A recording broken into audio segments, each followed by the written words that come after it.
Namaste everyone, welcome to Beyond the Headlines with me Deepthi J. Verma. A few days ago, Prime Minister Modi brought back home 157 artifacts and antiquities handed over by the United States during his 3-day visit. The Prime Minister reportedly conveyed his appreciation for the repatriation of antiquities, which include items like an exquisite bronze Natraj from the 12th century. As many as 45 artifacts belong to before Common Era. About 71 items are cultural artifacts, while the rest are figurines related to Hinduism, Buddhism, and Jainism, like ornate figurines of Lakshmi Narayan, Buddha, Shiv Parvati, Vishnu, and 24 Jain Tirthankaras. An official statement said PM Modi and President Biden are committed to strengthen their efforts to combat the theft, illicit trade, and trafficking of cultural objects. But do you know of someone who's been working relentlessly behind the scenes to make all of this happen? India Pride Project is an endeavor by a group of art enthusiasts and patriots who use social media to identify stolen religious artifacts from Indian temples and secure their return. Co-founded in 2014 by two Singapore-based art enthusiasts S. Vijay Kumar and Anurag Saxena, it now has activists from all over the world putting their weight behind this project. Today we are going to talk to Anurag about this idea, the challenges it has posed, and the euphoria and pride attached to the many successes he's found along the way. So on today's episode, we were talking about how the Prime Minister came back from his US visit and they could get back all these antiquities and artifacts. So we wanted to Mhm. obviously get to know the man who has some part to play in this. That's the India Pride Project, and you as one of the co-founders. So, can we start with the conception? I know I read somewhere or I saw somewhere that you've written how all boys want to be sleuths like James Bond at some point. But was it that Huh. simple, or is it had something else? When you guys started in 2014, Honestly, I regret not saying having a that, cool story behind it. No, no, no. I yeah, regret not having a cool not having story. a good story, yeah. Huh, because I know it's a fairly bohemian and a romantic kind of an idea to say कि Hmm. something happened and I woke up in the morning and I realized कि अरे मुझे देश के लिए कुछ करना, but it really wasn't that. Okay. Um, so yeah, I mean, it was really something that we said. For me personally, it was the idea that so much of academic and theoretical work was happening on the subject, but none of it was translating to any Action real driven, success. yeah. There's no fancy or interesting story around how we started and this and that. I mean, the reality is that all of us are, most of us are fairly uninitiated, inexperienced, boring middle-aged people, men, women, whatever, and which I think is what is fascinating about it. There's no expertise, there's no authority, there's no money, there's nothing, right? Hmm. But we've still been able to make a dent in the narrative, and I think that's the story for me, right? Do you think it's easier now because of social media? Because Oh, I saw absolutely, it that would a have lot been of the activists impossible. are joining from, because Yeah, they take pictures and they kind of, yeah, it's a wide network now because of yeah. Facebook. And yeah, Yeah, that's what I mean, made it easy. you're bang on, Deepti. I mean, it's not just easier; it would have been impossible before social media. Yeah. It would have been absolutely impossible before social media. Yeah. Uh, you know, हम लोग ने New York में एक sting operation किया था 3 साल पहले Hmm. And I haven't even met the people ever in real life. Hmm. So all of these are volunteers of India Pride Project who had who done the sting operation, and they've met each other, but One I've of the not met anyone. museums. So this was at the Asia Art Week, Okay. so which is fascinating. It's a 1 week event that happens in New York Displaying every art. year. Yeah. Sorry, huh? So Displaying art. exactly, and about 70-80% of Asian art that is sold in the US is sold within this 1 week, right? Auction.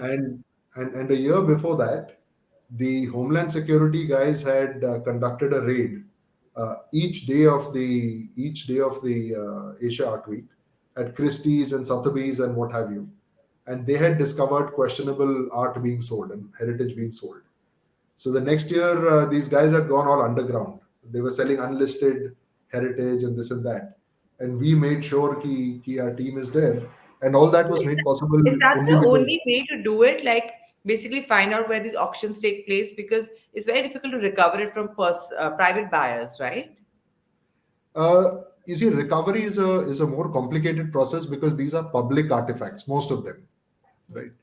And if these are public artifacts, then only the nation can recover them, right? Like between within governments. Yeah, it's a government to government conversation. Hmm. Now I know that there are certain activists who claim that नहीं हमने कर दिया, हमने बात कर दिया, this and that, but legally there's no way that you and I could go and talk to you and I Yeah. could claim anything back, right? Hmm. So our role has been making the moral case कि कि history belongs to its geography. And Yeah. once that moral case is made, then support governments with whatever investigation, whatever conversations that need to happen. So really, I think the big victory, and I say this without any political bias, right? I think the big victory is that the current government has been, let's just say, influenced into doing the right thing. So between 1947 and 2013, sorry, 2014, a total of 13 antiquities were brought back. 13. 13. Okay. Hmm. So that's roughly one every 5 years. Now, in the last 7 years, we've had about almost 400 antiquities offered back, Okay. of which, unfortunately, only 50 have been physically brought back, but they'll come in due course. It's a matter of legalese. But you see the increase of roughly one Yeah. every 5 years to Exponential. Yeah. 200. It's Yeah. it's uh, it's huge. And it's not just a story of all this temples and dharma and all of that. वो तो है ही. I think the bigger conversation is, in my mind, it represents India's kind of growing strength from Yeah. a geopolitical perspective. Yeah, because it's not just Hindu antiquity. Like art is should be Yeah, free of religion in that way. It's part of the cultural absolutely. fabric of a country. You've also talked about the word pride, like when we were chatting even Yeah, earlier. You know, yeah, uh, and the word and the name of the project is fairly neutral. It's got not that much to do with art. You call it yeah, India Pride Project.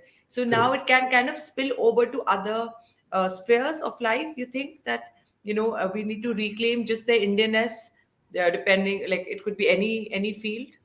And I think that it's great you brought it up. In fact, the words India, pride, and project are all very intentional, right? Yeah, that's I what I'm won't say saying. this Like on. you kept it away from just the art and Yeah, historical absolutely. significance. Yeah. So step one is to be able to claim the symbology of what makes us Indian. Hmm. Steps two or three could mean anything, right?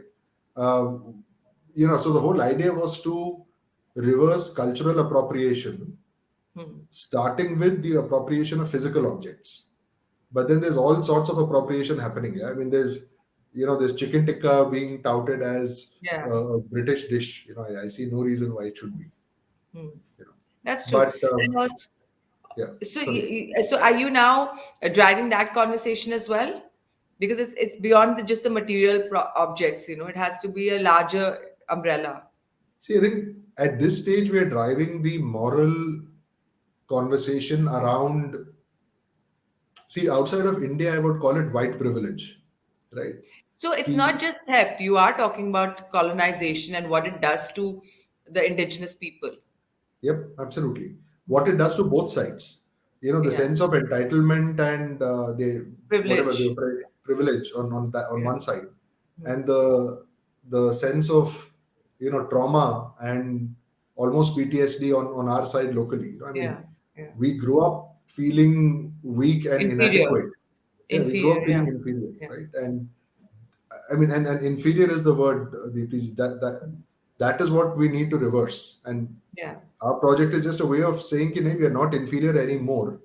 Hmm. Once we have Or Angela we never Merkel. were. हाँ नहीं यार, मैं आपको बताता हूँ, this is so ridiculous.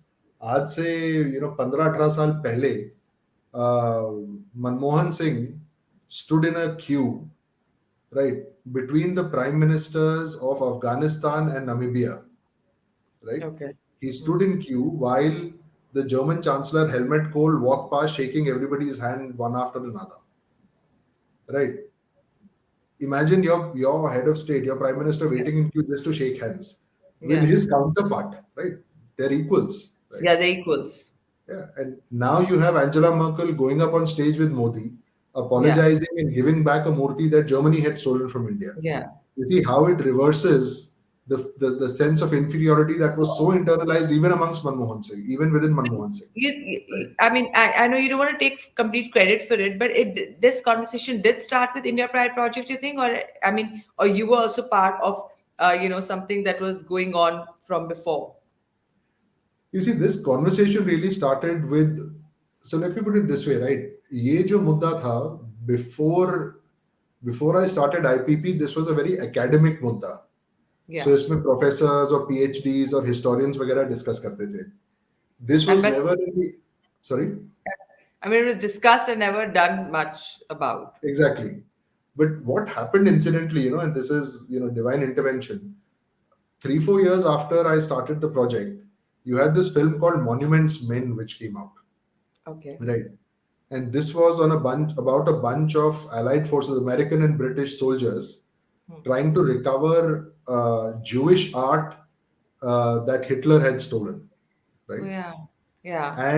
And when this movie came out, it was fascinating because it had Matt Damon and George Clooney and all of that. Yeah. And suddenly, this whole funda of an oppressor taking away your, I mean, essentially stealing your pride by stealing your symbols, your Yeah. symbology. This conversation became mainstream, right? And after that, you now have, everybody from Stephen Fry to Christopher Hitchens to George Clooney, Matt Damon, Bill Murray. So the three of these guys did a press conference and said that UK needs to give back the Parthenon marbles back to Greece. So उसके बाद ये conversation suddenly mainstream हो गया है. And and I'm blessed that that has happened. But as far as India is concerned, this was the first time we really uh, had this conversation with the level of seriousness that we are having now. Yeah, streamlined. That brings us to UK actually. So it has been the most non-cooperative nation you feel in this conversation so far, vis-a-vis India Pure, especially. Because Australia purely, has agreed to return a lot yeah, of our. purely in Yeah. terms of numbers, yes, and I can understand why. Right? I mean, Why do there you was think this. that is? अरे अगर वो सारे देशों का माल वापस करने लगे तो उनका म्यूजियम खाली हॉल हो जाएगा यार शादी के लिए देना Yeah, पड़ेगा उनको yeah. What is and the it's other way true. of doing this? I mean, what is the other way of displaying this art without claiming ownership for it? You think there could be an easier channel to do this? You see, with technology, there's a whole bunch of options, right? There's virtual Yeah. reality, there's 3D Hmm. renditions. There's a lot of options where art can access, or heritage Hmm. can be made accessible to people. Yeah. But the big hurdle we need to cross before that is the feeling of entitlement, right? Yeah. जब तक वो खत्म नहीं होता, discussing solutions Yeah, doesn't you matter. have to at least agree that it's not yours to begin with. Exactly. Yeah. Yeah. Also, that brings me to India. I think you've talked somewhere about preservation is also an important aspect of just like instead of just focusing on repatriation. So, what do you think is being done right now? Correct in terms of more museums are being made, or you think they are paying attention to kind of conserving this, and what can normal citizens do, and how can they You be a see, part of this movement? it's interesting. I think there are, there's a cloud and a silver lining way to look at this question, right? Let's face it, India and Indians have never been great about conserving our heritage, Yeah. right? Uh, Because of you have a just whole like bunch of. civic sense, Sorry. overall Yeah. civic sense, I think. Well, not just civic sense, it's the opposite of it. Yeah, I mean, you see so many monuments where you have, Ramesh loves Yeah, Sunita carved out with a yeah, compass and, with a nail or yeah, whatever. So yeah. we're terrible at that. So that is a reality and mindset change needs to happen. Mm. At the same time, if you look at these objects that are being recovered, finally, after 75 years, you have a government that has at least built a museum ki respectfully in Yeah. मूर्तियों को कहीं रखा जा रहा है. And if you're in Delhi, I would, I mean, whenever the pandemic allows you, Hmm. you must visit this museum in Purana Killa. It's a fascinating museum. The last time I was in Delhi, I visited. In fact, I'd taken a bunch of very young college people to see this, and this was at the back of a conference, a festival that I was attending. Uh, so a lot of these objects that we had helped recover, I had not seen them myself. So I told these guys कि यार दोपहर को मैं जा रहा हूँ, आप लोग आना चाहते हो तो आ जाओ. And it was fascinating, right? It was a bunch of people in 3-4 cars that landed up there. Ended up paying 20 rupees ticket and this and that, and it was fascinating because they've described the story of how these objects are recovered and brought back to India.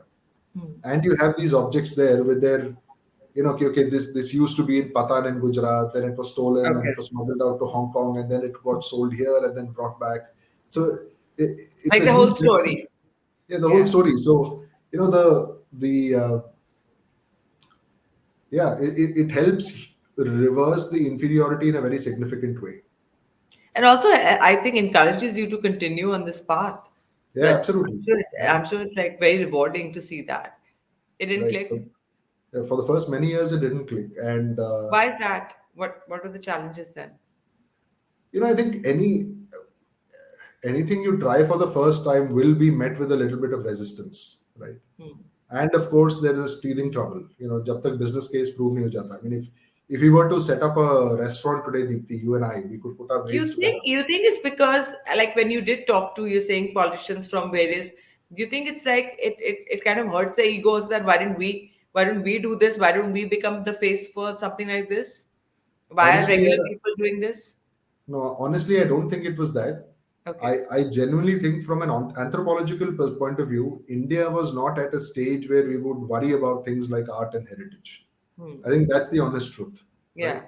And nobody saw it as a symbol of our nation or our civilization, Yeah. right? And that lens, so that is something we've been very successful in doing. कि वो lens हम लोग ने अभी add कर दिया है.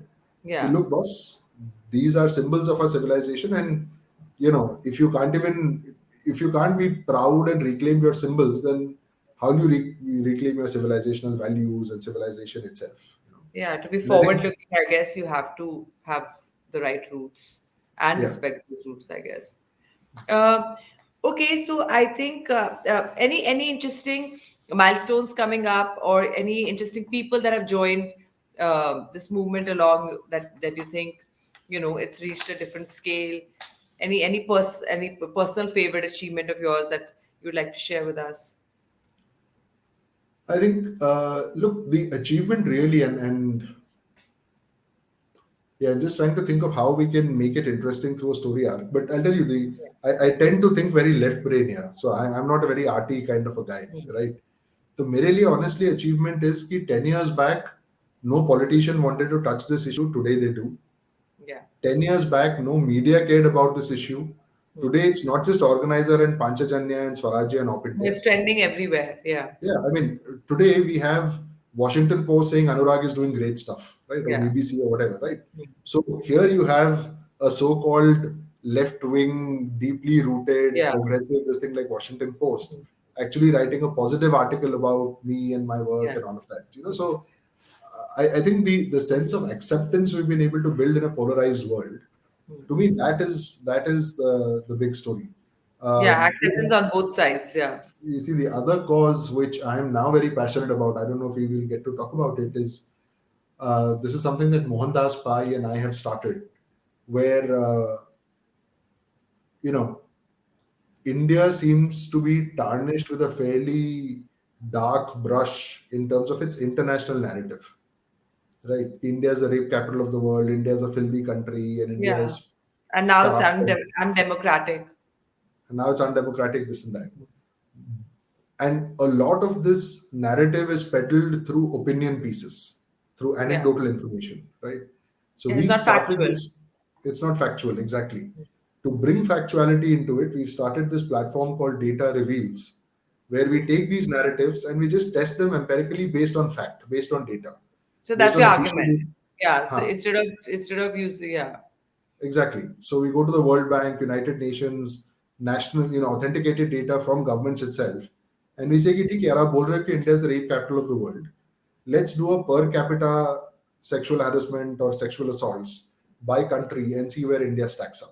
Right. But then they come back to the thing that it's not reported as much, So mostly. then we go back and show them data on non-reporting of crimes as well.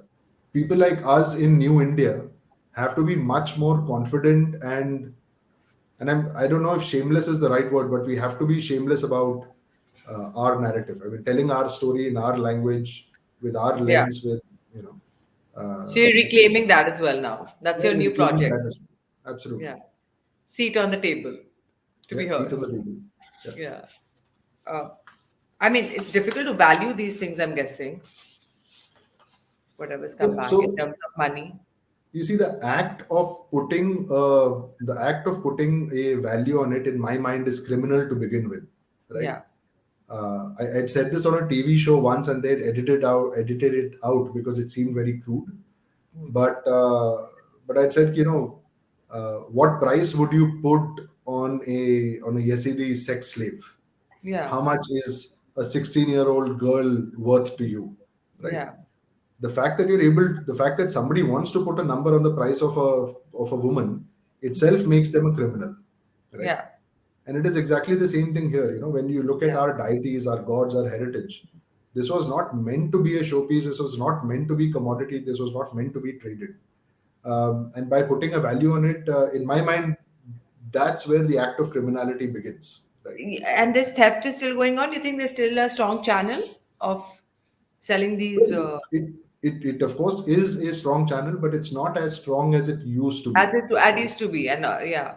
So Yeah. what was the channel? What is the channel before? What kind of route did they use? See, I think we should break it into two phases, right? Pre-independent, so actually three phases: Hmm. pre-colonialism, then colonialism, and During post-colonialism. colonialism, yeah, Yeah.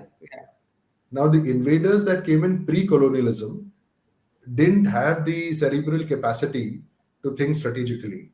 hmm. So, they were barbarians that came in with They were brute force and invaders, yeah, recently yeah. "Hathoda leke todo," right? So they were more around destruction of India's heritage. Hmm. Then came the British, who were a little more cerebral about it and said, "Hey, listen, there's value in this, so let's take it away." Spoils of war, right? Hmm. Post independence, it is starting petty thieves all the way Petty up to very theft, yeah. sophisticated, global networks of crime that are doing it primarily for dollar reasons or money reasons. So I think the motivations of how our heritage was destroyed was very different, and therefore the modus operandi was very different. But regardless, I think as Indians we have to say, "Okay, look, we need to reclaim all of it." Okay. All right. Thank you so much.